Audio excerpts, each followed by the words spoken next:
Continuing on with Chapter 24, we're looking at the growth of industry during the Gilded Age from 1865 to 1900.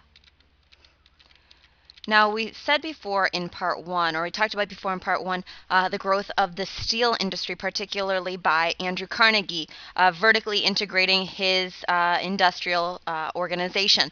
We're going to see a slightly different take on this by John Rockefeller in the oil industry. Now, the first oil field was discovered in Titusville, Pennsylvania in 1859, and the first byproduct of oil was actually kerosene. This was used in lamps and quickly replaced whaling oil as a product for lighting up the lamps. But this very quickly also becomes obsolete because of the invention of electricity and the light bulb in the United States. So oilmen needed a new industry or a new product to create in order to continue making money. And that was very lucky for them that the internal combustion engine was invented, obviously, for cars and other such industry, and the oil industry was revived as a result. John Rockefeller from Cleveland, Ohio, organized Standard Oil in 1870 and very quickly went from a middle-class oil refinery owner to one of the wealthiest men in America by horizontally integrating his industry, meaning he controlled most of the oil refineries in the United States. He eliminated middlemen. He eliminated competition using less than reputable tactics by sending spies into other companies or threatening to cut prices so low that no other oil refinery company could compete and forcing them out of business if they refused to sell to John Rockefeller for a drastically reduced price. But by 1877, he controlled 95% of the United States' oil refineries. So if you wanted refined oil, you pretty much were going to have to buy it from John Rockefeller. He continued to make more money and to expand his power over the United States by forcing rebates from companies. This basically said to railroad companies, if you want my business, which there is a lot of business in shipping Rockefeller's oil, you had to give him a reduced fare, which only allowed him then to cut prices even more and undermine his competition. So these are two examples of trusts of the day, the steel trust and the oil trust, but these are by no means the only trusts being formed in the United States. Tobacco, sugar, leather, etc., all these formed their own trusts. And so what we are looking at here is the American industry being dominated by a small group of men, a small group of companies. So historians looking back at this era, looking at these wealthy industrialists, wonder, are these men captains of industry, meaning a very positive connotation to American society, that they helped they helped bring about a lot of change, economic growth, etc., or are they robber barons, which has a negative connotation, that these are rich men robbing from us and forcing money out of the pockets of the poor so that they can grow their power base. So that's for you to decide whether these men like Rockefeller, Carnegie, Vanderbilt, etc., are captains of industry or robber barons. Here you see a political cartoon depicting the evils of Standard Oil in 1904, obviously strangling the government and competition and taking over the world, essentially. Now, on the other side of this, we have to look once again at Andrew Carnegie. And there is a segment of the population, or a segment of the wealthy population, that felt that their wealth was through divine intervention, that God had given them this wealth or the means to achieve this wealth because they deserved it, because God wanted it so. And so this is going to give a lot of people excuses to do some pretty terrible things. But Andrew Carnegie felt that the wealthy were obligated to help the rest of society through philanthropy. And he wrote about this in his essay called The Gospel of Wealth, which was published in 1889. Now, Andrew Carnegie absolutely believed in laissez-faire. He absolutely believed it was his right to make as much money as he did. But he also believed it was his obligation to give back to society, not to specific people, but to improve society in general, namely by building libraries, colleges, etc. And we saw him do this after he retired, and he built, Carnegie Mellon and Carnegie Music Hall, etc., all these named after him because of the money that he gave. But to many of the wealthy industrialists, they did not believe that it was the wealthy's job to give back. In fact, they thought that it was a terrible thing to do because they subscribed to the idea of social Darwinism, taking the idea of Darwin and applying it to human societies. That this idea of survival of the fittest, which basically means that the poor deserve to be poor because they're lazy. They deserve to be down at the bottom. The wealthy deserve to be wealthy. They deserve to have as much power and influence and stuff that they have because obviously they've done something to achieve it. So by subscribing to the idea of social Darwinism, many of these wealthy industrialists, people like John Rockefeller as an example, this gave them an excuse to not have to give back to society, to keep a hold on their money because they deserved it. And so during the late 1800s, early 1900s, we see the growth of a plutocracy, which is rule by the wealthy. This class division is widening further and further and further within the United States. And many of these wealthy industrialists were using the Constitution to help protect their business. So we've already seen some attempt to regulate business through those Granger laws and then later the Interstate Commerce Act. But many of these wealthy industrialists who have, a lot of money in different candidates' campaigns, and obviously the Supreme Court is dominated by wealthy people, they began to use the 14th Amendment to their advantage. Now remember, the 14th Amendment was to grant citizenship rights to African Americans after the Civil War. Now, instead of protecting African Americans, the 14th Amendment was actually being used to protect corporations. That now the U.S. Supreme Court was interpreting these massive businesses and monopolies as a legal, quote, person, and that their property could not be denied without due process. So really we are seeing a growth in the government's protection of business during this period of time at all cost.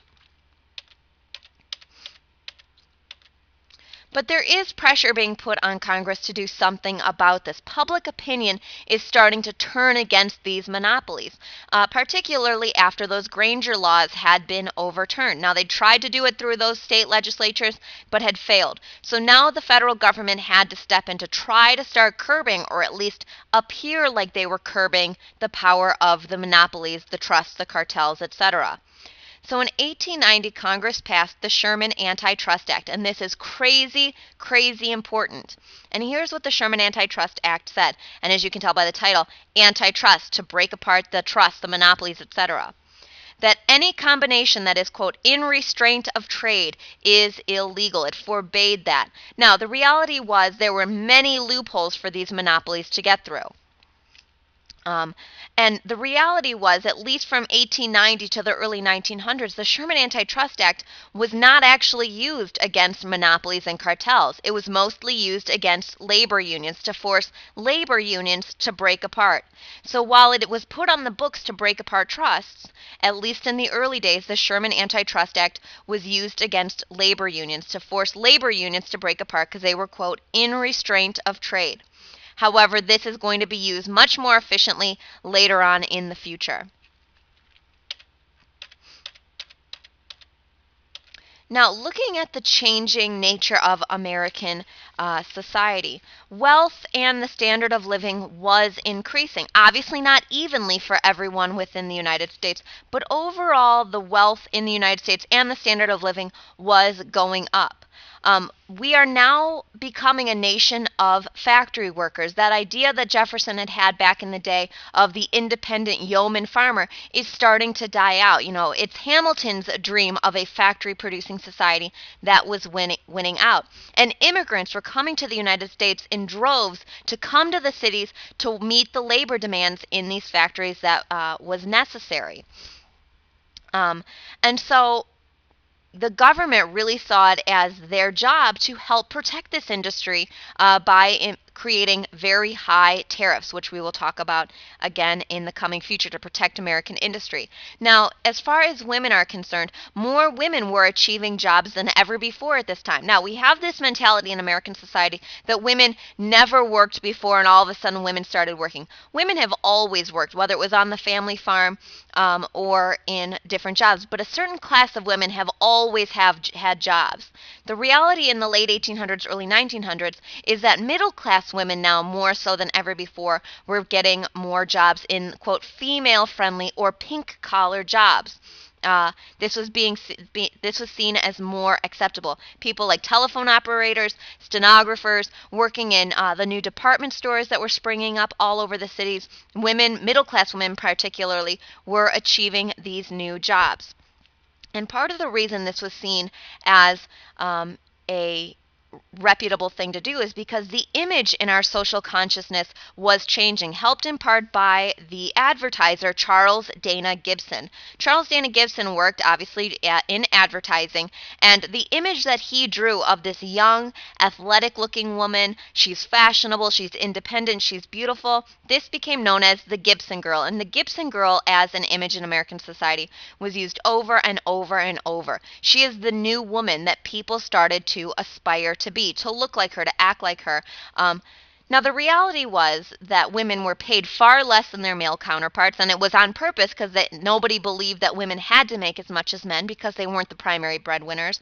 And also, women were starting to delay marriage and delay their family, more so out of economic necessity than anything else. Now, when we also look at the role that women played when it came to jobs, there is also a class division in the types of jobs that were available to men or to women of certain classes, certain races, which we'll talk about later on. But with the creation of these factory systems, we are also seeing more radical ideas coming into play, more socialistic ideas coming into play, especially with the increase of immigration. They're bringing with them their radical socialistic and communistic ideas about the division and disparity of labor or wages in the United States, which we'll talk about later. And so as the United States became more of a nation of wage earners, we became more and more tied to the economy, the highs and lows that a capitalistic economy inevitably goes through. We can't go and live on the family farm and ride out this economic downturn, because with an economic downturn comes job layoffs and a slowdown of the economy. Here is that Gibson girl as depicted by Charles Dana Gibson. She would be used in advertisements all over the United States during this period of time. Here you see the industry in the United States obviously focusing on the Northeast like it has been in the past. Here you see some factory workers, obviously children working, because once again, children are very cheap labor, and there were not protections to help them at the time. And so enters the rise of the labor union. In 1872, there were 32 national unions in the United States, hundreds of thousands of members. And the first and probably largest among these was the National Labor Union, formed in 1866. The National Labor Union had about 60,000 members, and they were from skilled and unskilled, and also farmers as well. The National Labor Union wanted several things. They wanted an 8-hour workday for the workers. They wanted arbitration for disputes, namely if there is a problem between the owners of a company and the workers, that this dispute would go to arbitration or a third party to help work it out. The problem that the National Labor Union faced was the economic downturn of the 1870s. Wages were cut, unions were broken apart because everyone was looking for jobs, that it didn't matter if you were in a union or not. The new union that came on the scene after that was the Knights of Labor. It had been formed in 1869, first as a secret society, then more so as a union. And once again, they welcomed both skilled and unskilled laborers into their union. Their focus here is on economic and social reforms. They wanted safety codes enacted in factories. Once again, they wanted that arbitration between the workers and the owners of the company, and they wanted that 8-hour workday. The Knights of Labor were initially led by Terence V. Powderly, who had been very successful in organizing strikes against Jay Gould's Wabash Railroad in 1885. And by that point, he had almost a million, he had 750,000 members by 1885. Here you see the strikes of 1886, obviously this dispute between labor and the owners of business. So what really hurt the labor union, particularly the Knights of Labor? was the Haymarket Riot in 1886. In 1886, a strike was called all over the United States on May Day, a national strike across the country to really push for this 8-hour workday. And in Chicago, this movement, this labor strike, was tied in part to foreign-born socialists, anarchists, etc., who were obviously much more radical than other people within the movement. So in Chicago on May Day in 1886, with this national strike going on, some violence ensued, and police killed 4 strikers that were part of this labor strike. After the deaths of these 4 strikers, a rally was called to convene on Haymarket Square, which is in the middle of Chicago. The labor movement was outraged by the deaths of their fellow strikers. The police were called in to help keep order, quote unquote, to this riot at Haymarket. And during the inevitable chaos that ensued on May 4th, a bomb was thrown and several police were killed or injured. This gave the police the power they had to break apart this riot. Several were arrested and put on trial for the murder. In the end, 5 were sentenced to death and 3 were sentenced to life. Eventually, several of these people would be pardoned by the governor of Illinois, John P. Altgeld, when there wasn't enough evidence to support their conviction. But why the Haymarket riot is important is because the effect that it had on the Knights of Labor. Now the labor movement would forever be linked with bomb-throwing anarchists, that they were seen as very, very radical to the rest of the United States, that this is not something that people should ascribe to do. So because of this, the Knights of Labor started to decline in power following the Haymarket riot. And also because skilled labor really didn't want to be associated with unskilled labor, because skilled labor is much harder to come by, and so they can have their demands much more easily met compared to unskilled labor, which is just any old Joe can do this job. So many of these skilled laborers left the Knights of Labor to form the AFL, the American Federation of Labor. This is the final nail in the Knights of Labor's coffin. So the creation of the AFL started in 1886 by Samuel Gompers. This is a federation of skilled labor unions. And they don't accept any unskilled laborers, only skilled laborers. Here's what the AFL wanted. They wanted closed shop agreements, which basically says that if a company has this union in it, they will only hire members of the union. Anyone that is hired by this specific company, whatever it is, has to allow their workers to join the AFL. By 1900, they have about 50,000 members, which is a lot, but still only accounts for 3% of all labor in the United States. And members would contribute money to help during a strike. It would be a strike fund. The AFL disallowed African Americans, they disallowed women, they only focused on white male skilled laborers. And in the end, between 1886 and 1900, the AFL called together 23,000 strikes. It had about 6 million members, and it caused about $450 million to be lost in industries. But the reason that industries fought so hard against labor is because that recognizing them would mean they would have to deal with labor unions. They would have to negotiate with labor unions, which from an owner's perspective, they didn't want to do. Okay, so while some industries started accepting the unions, most were focusing on destroying them at all cost, because accepting them would mean that they would have to negotiate with them, which would mean a rise in costs, because salaries would go up, safety precautions would have to be made, etc. Here you see Samuel Gompers in the middle there, marching in a parade. And that is it for Chapter 24.